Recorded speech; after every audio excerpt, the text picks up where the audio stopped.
My name is Riane Eisler.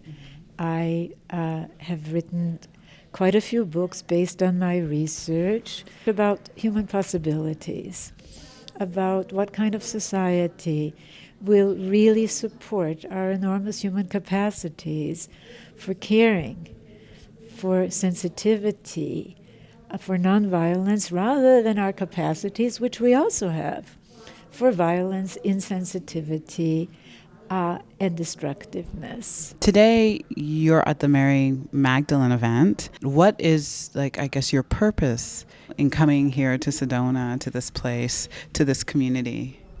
Well, it's a wonderful community. I've known Sedona for many years, and of course, it's a magical, beautiful, sacred place. The community here that invited me, as you said, is the Mary Magdalene Conference, which is an annual event.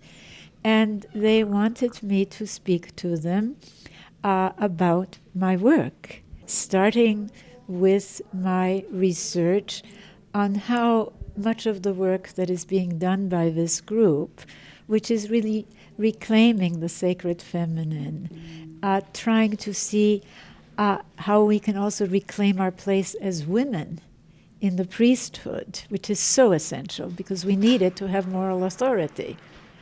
If men couldn't be in the priesthood, they wouldn't have that. They couldn't say, this is wrong, that's being done to us.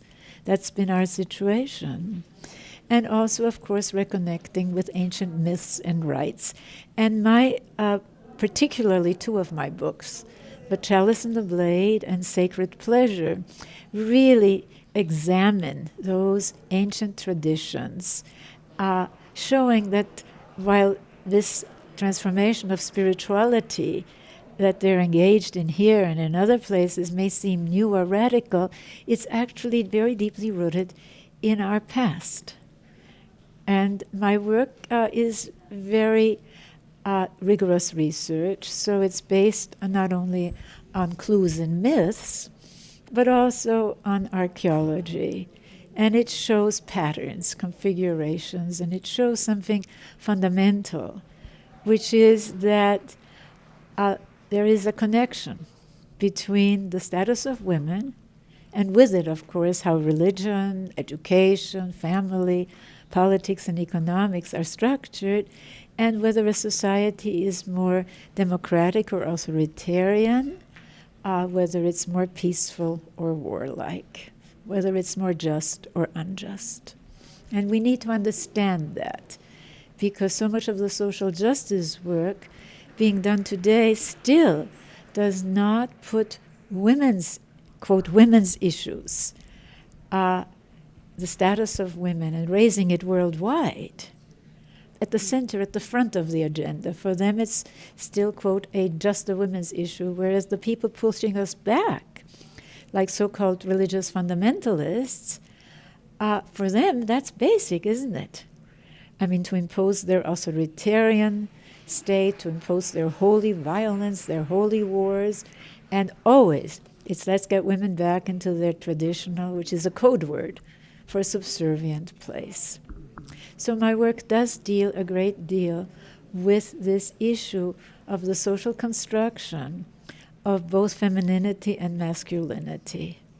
I think that many of us realize that we're at a crossroads, that what I call the domination system, man over man, man over woman, nation over nation, religion or race over religion or race, and yes, man over nature, that they're not tenable at our level of technological development. So it's a time of crisis, but it's also a time of opportunity. And at the Center for Partnership Studies, I'm president of this not-for-profit organization, we have initiated the Caring Economy campaign. And we have a wonderful video. It's less than 3 minutes on our site, which is caringeconomy.org. And it starts with the question, what would happen if we put caring and economy together? And I really urge people to go to caringeconomy.org, check it out, become involved in this movement, get your organization to join our coalition, our Caring Economy Coalition. We have a lot of organizations signed up already. Join our leadership training program. The only way this is going to happen is if we make it happen.